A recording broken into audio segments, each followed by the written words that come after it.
Alright guys, TJHaLy here again today. Plenty of things to talk about once again. A few things coming up over the next few days. Of course, we've talked about for a while now the Modern Warfare multiplayer reveal. CHaRLY Intel and some other people I think are playing Modern Warfare today, full multiplayer. And then there's a reveal, I believe, on August the 1st at 10 AM Pacific time, 1 PM Eastern time, 6 PM British Summer Time. We also have something else to talk about. I believe it's tomorrow. There will be the pool draw for the Call of Duty World Championship. So that's something to keep your eye on. Today I wanted to talk about this supposed Optic role change with Karma going onto a SAUG. So we'll go into that in a little bit of detail here, and yeah, that's going to be the video for today. So I hope you guys enjoy it. Like if you do, subscribe if you're new as always, I would greatly appreciate it. And let's all run into it. So to start with, Vodafone Giants have released their roster after not qualifying for the Call of Duty World Championship. So Nile, Brain, Super, Yako, and Sukri, I believe Asan, I guess, is their coach from what I can understand. So yeah, you know, it is what it is,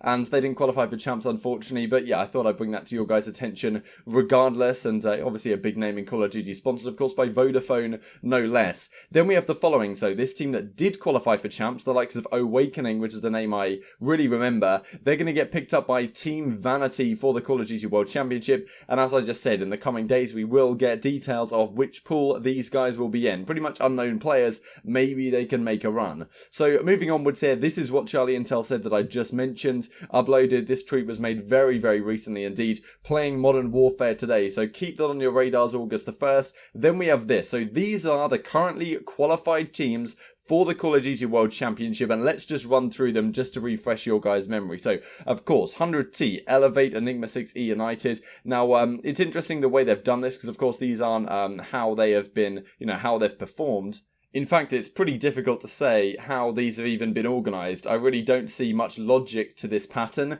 Maybe they've just randomised it for whatever reason, but 100 Thieves are top, which seems kind of fishy. A United 4th. Okay, whatever. Doesn't matter what why these are ordered in the way they are, but pretty much this is the these are the Pro League teams, and these are the open bracket teams. Now, I believe someone commented on yesterday's video thinking that these were the pools. Probably they just saw this at a glance and then thought these were the pools. But yeah, they're going to be pooled. The pools are going to be drawn, at least, Wednesday 31st of July at 6 PM Eastern time. So that's pretty late if you're in the UK. It's going to be 11 PM, 3 PM Pacific time if you guys are over there, and you guys can figure it out from there. But yeah, they'll be pulling these out, and you know, we'll be interested to see. I believe we already know what like some of the teams are going to be from the Pro League, because where they finish, like E United are going to be in the first pool, and they're going to be joined by, I believe, the boys, because they won the open bracket. So the best team at playoffs and the best team of the open bracket go into one pool, but then they will be joined by one team from the 13th through 16th of the Pro League teams,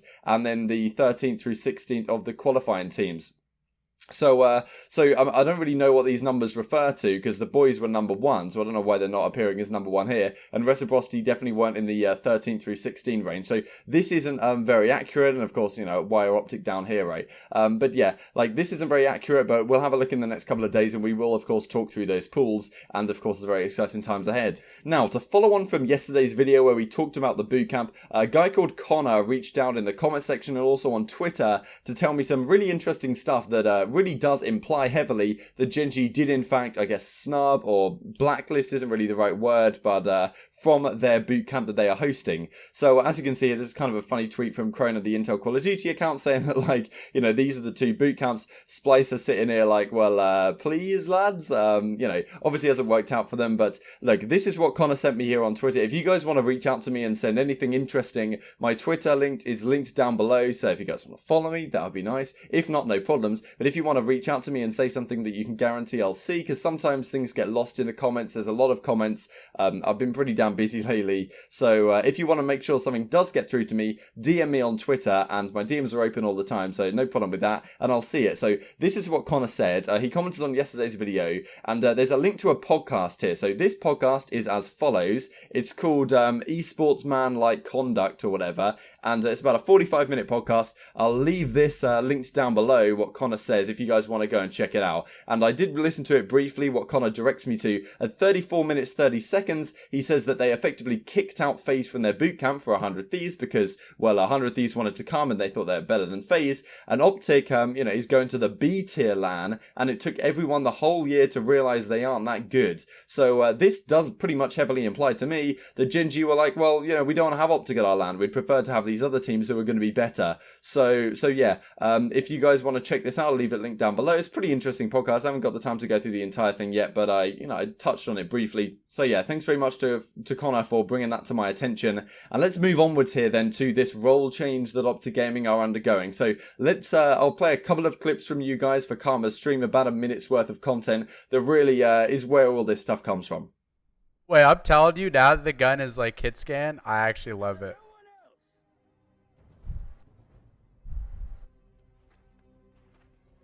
Like, I don't think I'm running a Maddox ever.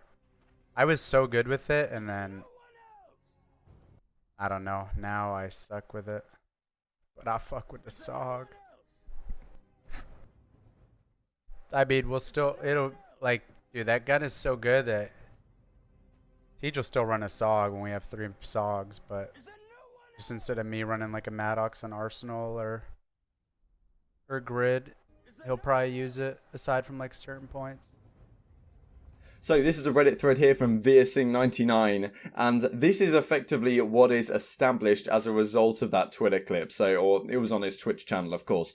So look, Scump, of course, is going to be a main SAUG. These guys have been messing around earlier this year with having Scump on other weapons, but you know, we know that right now we're in a SAUG meta. We know that the SMG is pretty much, I would say, maybe the dominant gun in the game right now. You could argue that the Maddox is still maybe a better weapon, but I think on the whole, in professionals' hands, on most of the maps, the SAUG is the best gun in the game. And there's a reason why we're seeing 3 of them on maps like Frequency especially, and also Seaside quite a lot, as Karma goes into here, saying that, you know, there's 2 sides on every map, probably even Arsenal and Gridlock using 2 SAUGs as well. It really makes sense now to have that SAUG duo running around the map, and it really does make a lot of sense, to be honest, to have your Ruin player, your Grapple player on the SAUG. That has been something that pretty much every team has done the entire year, to give their SAUG player, their pretty much one of their most aggressive guys, their Grapple, so they can get in first, they can be the first man in, they can bait, they can, you know, clear the entrance with the Grav Slam, whereas, you know, it doesn't really make as much sense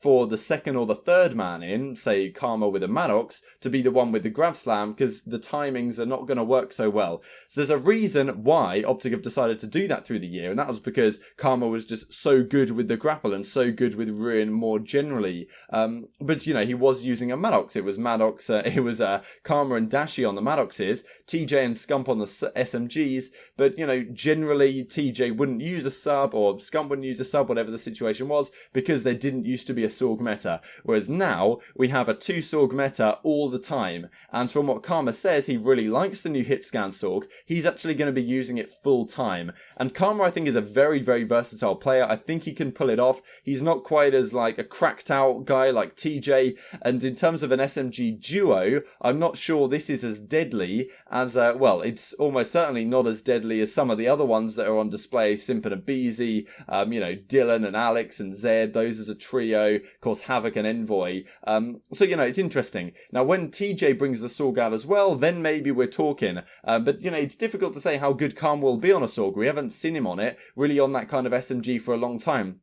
Definitely a very versatile player, but it's difficult for me to sit here and say that, you know, he's going to be straight frying, right? But I'd be interested to hear your thoughts down below. So yeah, Crimwell will be back to the main AR, Recon and Firebreak, whatever the situation may be. Dashy, of course, will be on the Maddox and second ICR, depending on the map. And, you know, these roles, VeerSing's done a very nice job in putting all these roles together. And TJ will switch things up. So he's going to be on the battery once again, Scump on Crash, Karma on Ruin. And to me, this makes more sense in terms of having your Ruin player being your, you know, one of your SMGs at the very least. And, you know, TJ on battery I think makes sense, pretty much going back to what they have been doing. And, you know, these roles make sense. It's just a bit strange that TJ isn't the second sub instead of Karma. You'd have thought that's how it would have gone, with Karma being on the Maddox and TJ being on the sub. And, you know, maybe you'd think about giving TJ the Ruin or whatever, but I think they tried that and it didn't work. So they're going to go with this approach instead. And on a lot of the SAUG heavy maps, you know, they'll have TJ there player as well. But whether you really even want to challenge some of the best teams in the game on a map like Frequency,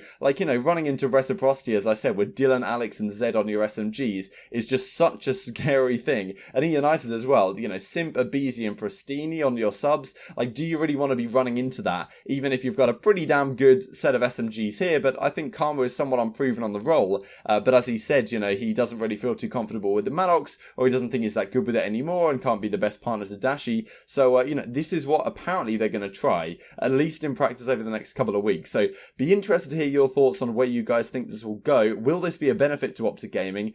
You know, nothing could be much worse than their performance at Miami, but will they turn it around?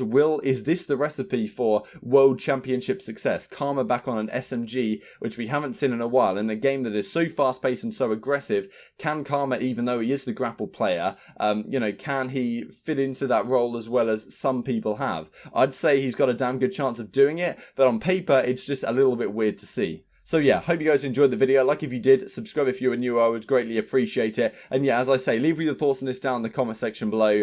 You know, definitely some interesting things to talk about over the next few days. Of course, we've got the reveal for the CWL pools tomorrow, CWL World Championship. And then after that, we have, of course, the Modern Warfare multiplayer reveal. So hopefully some good things to talk about. Probably a slightly different video coming out for you guys on Thursday, because I'm always busy Thursday nights, which means I have to pre-record videos. But that's probably how it will go. So yeah, hope you guys enjoyed the video. Like if you did, subscribe if you're new as always. Thank you guys so much for watching as always, and I will see you next time. Security